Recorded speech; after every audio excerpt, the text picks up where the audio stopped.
The defense may now proceed with the closing argument. Your Honor, ladies and gentlemen of the jury, you're here to decide the fate of a woman. But much more than one woman is here on trial. Before you pronounce your verdict on Karen Andre, you must think of your verdict on Bjorn Faulkner. Do you believe he was the kind of man who would bow, renounce, and repent? If you do, she's guilty. But if you believe in this sad, half-hearted world of ours, that a man can be born with life singing in his veins, a scoundrel, a swindler, a criminal, call him anything, but still a conqueror. If, deep in your hearts, you felt a longing for greatness, for a sense of life beyond the lives around you, if you've known a hunger which great timidity cannot satisfy, you'll understand Bjorn Faulkner. You'll understand the woman who is his priestess. Who is on trial in this case? Karen Andre? No, it is you, ladies and gentlemen, who are here on trial. It is your own souls that will be brought to light when the decision is rendered. The district attorney may now proceed with the concluding argument. Your Honor, ladies and gentlemen of the jury, for once I do agree with the defense counsel. Two types of humanity are represented in this case and both oppose each other. And your verdict depends on which side you choose to believe. I agree with the defense counsel that the judgment passed upon this case will pass deep within each one of your souls. The defense counsel asked you to take the side of a swindler, a harlot, and a gangster against a man who is a model of social responsibility and a woman who is the ideal of womanhood has been for centuries.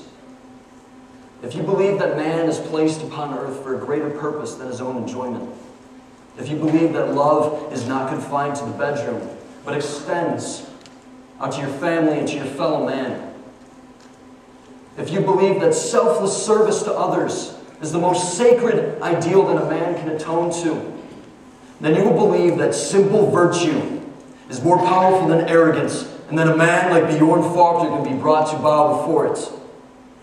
Let your verdict tell us that none shall raise his head too high in defiance of our common standards. The bailiff will now escort the jury to the jury room. I instruct you to consider your verdict carefully. You are to determine whether Karen Andre is guilty or not guilty of the murder of Bjorn Faulkner.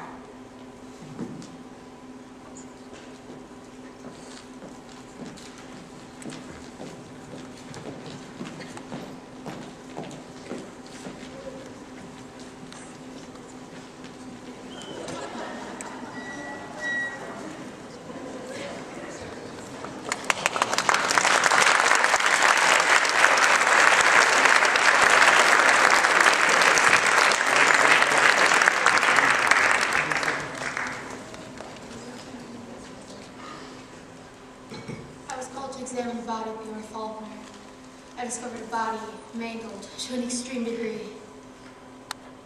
Well, he was a bit tight, sir. He wasn't really steady on his feet. Mr. Faulkner and the other gentleman had to help him. They almost dragged him into the elevator.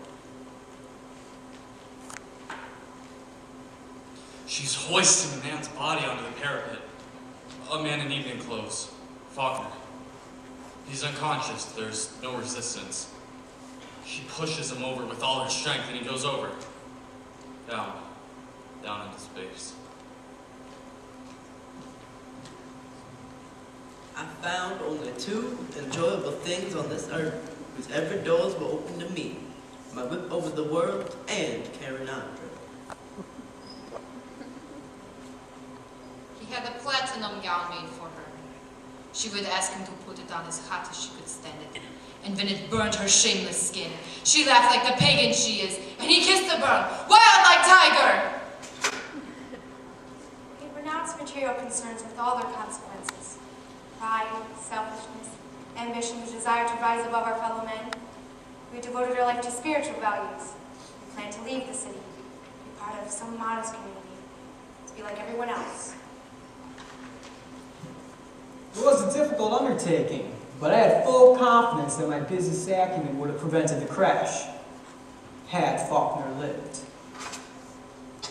It is not probable that the letter was forged, but it is possible.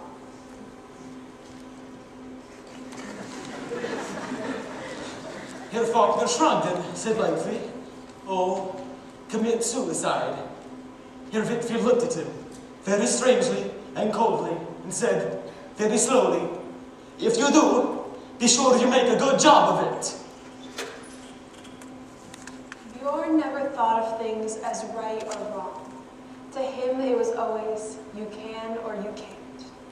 He always could. To me, it was only, he wants or he doesn't. But do you think we're both so low that if something passes us to which one kneels, we no longer have eyes to see it? I loved her, she loved Faulkner. That's our only proof.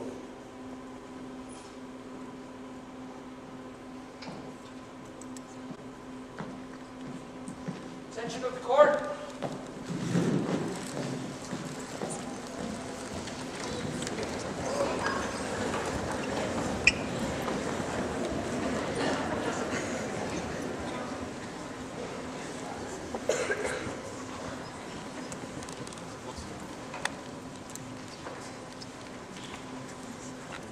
Prisoner will rise and face the jury.